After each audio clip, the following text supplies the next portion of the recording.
نحمده ونصلي على رسوله الكريم. عزتمند مسلمانانو، لوی اختر را روان دی او هغې کې ایام التشریق دا ویل چې دا واجب دي.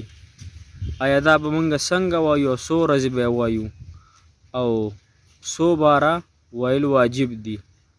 عزتمند مسلمانانو، کله چې 9 ذوالحجه شي نو دا ایام تشریق شروع شي د 9 ذوالحجې د سار مونځ نه پس تر د 14 ذوالحجې پورې د مازدیګر د مونځه پورې دا په هر زنانه او نارینه باندې مسلمان باندې دا واجب دي.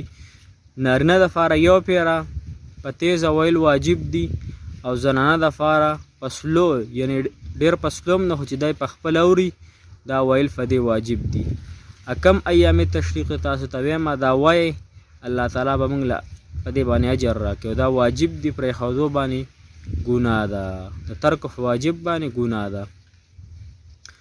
عزتمند مسلمانانو، الله اکبر الله اکبر لا اله الا الله والله اکبر الله اکبر ولله الحمد.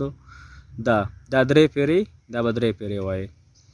1 پیره چې دي دا په تیز اواز باندې، او نور دا 2 پیرې خیر د سلو هم ویلی شئ. څنګه؟ الله اکبر الله اکبر لا اله الا الله والله اکبر الله اکبر ولله الحمد.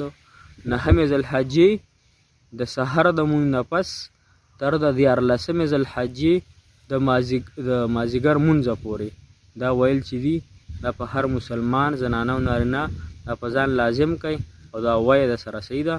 الله تعالی د مو تاسو له په دې باندې د عمل کولو توفیق راکړي او الله تعالی چې کوم هغه دې کم ثوابونه ږدلي الله تعالی د مو تاسو ته پوره نصیب کړي. واخر دعوانا الحمد لله رب العالمین.